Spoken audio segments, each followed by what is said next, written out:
Hello दोस्तों, आज हम आपको अजमेर शरीफ दरगाह के असली इतिहास के बारे में बताएंगे। यह जगह जहां एक तरफ धार्मिक आस्था और सूफीवाद का प्रतीक मानी जाती है, वहीं इसका इतिहास बहुत गहरा, विवादित और कटु सच्चाइयों से भरा हुआ है। हम चर्चा करेंगे कि अजमेर दरगाह बनने से पहले यह स्थान क्या था, कैसे यहां हिंदू मंदिरों को तोड़ा गया और मुगल शासनकाल के दौरान हिंदुओं पर क्या अत्याचार हुए। अजमेर का प्राचीन इतिहास। अजमेर का इतिहास 7वीं शताब्दी में चौहान राजवंश के साथ शुरू होता है। यह एक ऐसा समय था जब भारत में कई छोटे छोटे राज्य और राजवंश उभर रहे थे। इसे राजा अजयराज चौहान ने बसाया था और इस शहर का प्राचीन नाम अजय मेरू था। अजय मेरू का अर्थ है अजय पर्वत, जो इस शहर की सामरिक और भौगोलिक महत्व को दर्शाता है। इसका मतलब है अजय पर्वत, जो इसकी सामरिक स्थिति को दर्शाता है। यह शहर एक पहाड़ी पर स्थित था, जिससे इसे दुश्मनों से बचाना आसान था। अजमेर चौहान शासकों की राजधानी थी और यह हिंदू और जैन धर्म का प्रमुख केंद्र था। यहां के शासक धार्मिक सहिष्णुता के लिए जाने जाते थे।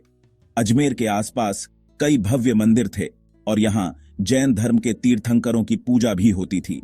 इन मंदिरों की वास्तुकला अद्वितीय थी और आज भी पर्यटकों को आकर्षित करती है। पास ही पुष्कर का क्षेत्र स्थित है, जहां ब्रह्मा जी का प्राचीन मंदिर है। यह मंदिर हिंदू धर्म में एकमात्र ब्रह्मा मंदिर माना जाता है। यह हिंदुओं के लिए एक प्रमुख तीर्थ स्थल था और आज भी है। हर साल हजारों श्रद्धालु यहां आते हैं और धार्मिक उत्सवों में भाग लेते हैं। मोइनुद्दीन चिश्ती का आगमन 1192 में तराइन के युद्ध के बाद, जब पृथ्वीराज चौहान को मोहम्मद गौरी ने हराया, अजमेर दिल्ली सल्तनत के अधीन आ गया। मोइनुद्दीन चिश्ती, जो एक सूफी संत थे, इसी समय अजमेर आए। उन्होंने अपनी आध्यात्मिक साधना और सूफीवाद का प्रचार यहां शुरू किया। धीरे धीरे स्थानीय जनता उनके प्रति आकर्षित हुई और उन्हें गरीब नवाज कहा जाने लगा। मंदिरों का विनाश और मुगलों की क्रूरता। मुगल काल में अजमेर न केवल एक सामरिक स्थान था, बल्कि धार्मिक रूप से हिंदुओं के लिए अत्यंत महत्वपूर्ण था। यह शहर अपनी प्राचीनता और धार्मिक धरोहर के लिए जाना जाता था, जहां कई महत्वपूर्ण मंदिर स्थित थे। लेकिन मुगलों के शासनकाल में यहां हिंदू धर्म को बड़ी चोट पहुंचाई गई। मंदिरों का विध्वंस और धार्मिक स्थलों का अपमान आम बात हो गई थी। मोइनुद्दीन चिश्ती की दरगाह बनने से पहले इस स्थान पर एक प्राचीन हिंदू मंदिर होने के प्रमाण मिलते हैं। यह मंदिर हिंदू समाज के लिए एक महत्वपूर्ण धार्मिक स्थल था। कुछ इतिहासकार मानते हैं कि इस स्थान पर चौहान काल का मंदिर था, जिसे नष्ट कर दरगाह का निर्माण किया गया। यह मंदिर चौहान वंश की धार्मिक और सांस्कृतिक धरोहर का प्रतीक था। मुगलों ने अजमेर और उसके आसपास के कई मंदिरों को पूरी तरह से नष्ट कर दिया। हिंदुओं पर अत्याचार और धार्मिक स्थलों का विध्वंस उनके शासनकाल की एक कड़वी सच्चाई थी। मुगल शासकों ने यहां के हिंदू राजा और प्रजा को जबरन इस्लाम स्वीकारने पर मजबूर किया। धार्मिक स्वतंत्रता का हनन और जबरन धर्म परिवर्तन आम बात थी। जो लोग इस्लाम स्वीकारने से इनकार करते थे, उन्हें मौत के घाट उतार दिया गया। यह क्रूरता और अत्याचार का एक भयावह दौर था। हिंदू महिलाओं के साथ दुर्व्यवहार और अत्याचार भी आम बात थी। मुगल सैनिकों द्वारा महिलाओं का अपहरण और उनके साथ दुर्व्यवहार आम बात थी। यह महिलाओं के लिए एक अत्यंत कठिन और भयावह समय था। अजमेर का क्षेत्र भी इससे अछूता नहीं रहा।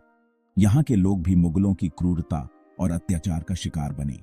कई परिवारों ने अपनी बेटियों और बहनों को बचाने के लिए उन्हें घरों में बंद रखा या बलिदान कर दिया।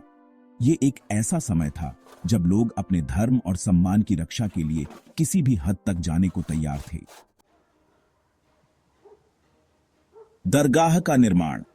मुगल सम्राटों, खासकर अकबर, जहांगीर और शाहजहां ने दरगाह के निर्माण और विस्तार में महत्वपूर्ण योगदान दिया। अकबर ने संतान प्राप्ति की कामना से यहां चादर चढ़ाई और पैदल यात्रा की प्रथा शुरू की।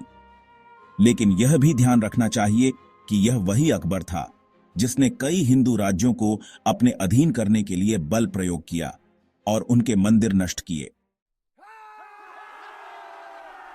आज का अजमेर और निष्कर्ष। आज अजमेर शरीफ दरगाह को सूफीवाद और धार्मिक सहिष्णुता का प्रतीक माना जाता है। यह दरगाह न केवल भारत में बल्कि पूरी दुनिया में प्रसिद्ध है। हर साल यहां लाखों श्रद्धालु आते हैं। वे यहां आकर अपनी मन्नतें मांगते हैं और दरगाह की पवित्रता का अनुभव करते हैं। लेकिन हमें यह नहीं भूलना चाहिए कि इस पवित्र स्थल के निर्माण के पीछे का इतिहास संघर्ष, विनाश और अत्याचार से भरा हुआ है। यह इतिहास हमें हमारे पूर्वजों की कठिनाइयों और संघर्षों की याद दिलाता है। हिंदू मंदिरों का नाश और हजारों हिंदुओं पर हुए अत्याचार हमें हमारे इतिहास के कठिन समय की याद दिलाते हैं। यह हमें यह भी सिखाता है कि हमें अपने इतिहास से सीखना चाहिए और भविष्य में ऐसी गलतियों से बचना चाहिए। यह जानना और समझना हमारी जिम्मेदारी है कि इतिहास के इन पहलुओं को भुलाया न जाए। हमें अपने इतिहास को समझकर ही एक बेहतर भविष्य की ओर बढ़ना चाहिए। अगर आपको यह वीडियो जानकारीपूर्ण लगा और आपने कुछ नया सीखा तो इसे लाइक करें, अपने दोस्तों के साथ शेयर करें और हमारे चैनल को सब्सक्राइब करें। इससे हमें और भी अच्छे वीडियो बनाने की प्रेरणा मिलेगी।